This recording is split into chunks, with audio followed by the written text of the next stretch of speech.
At 3:30, we got Richmond, who's 1-1. Richmond UNC, who's 1-1. UNC favored by 21.5 points on the ACC network. Gio Lopez has gone 21-35, thrown for 224 yards, 1 touchdown, 1 interception.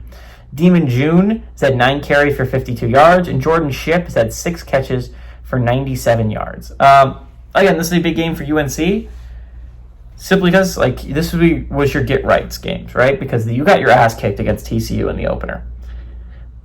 And UNC has not looked good, right? But you look at the schedule, it's not insane to say that this team can still make a run. In the ACC, yes, they start their ACC game against Clemson in 2 weeks, right? They get UCF next week, and that's going to be a must-win if you're UNC, is going down to the bounce house and finding a way to win that game. And I understand UNC has not looked good through 2 weeks of the college football season, probably will not look good through 3 weeks of the college football season. I don't know if this is a team that is going to be very good this year. But if you're talking about it from a can this team make the college football playoff perspective, like with the schedule they have in front of them, I mean, 10-2 is not likely, but it's not the most insane thing on planet Earth. They only play one ranked team, by the way. That is Clemson left on their schedule. Yes, they probably will lose to Clemson, their ACC opener.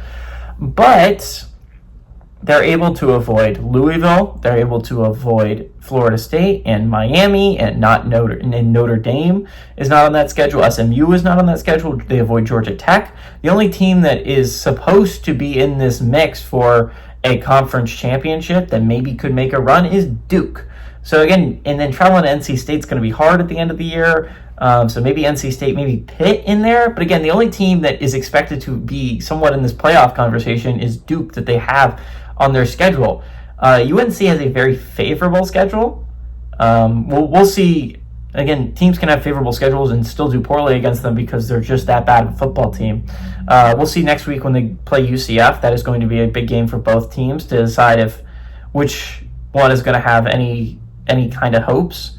So I think this game's going to be really interesting from that perspective. UNC has got to be playing better. They did not play great in Charlotte. This is a chance to put up points at home before you go and play UCF at a conference, and you're going to get your ass kicked by Clemson in a couple weeks at home. So I think it's going to be really interesting for UNC is can you do well against the manageable parts of your schedule? And we'll see if they can do that under Bill Belichick. Obviously, this game is a chance to showcase your offense. I think they will.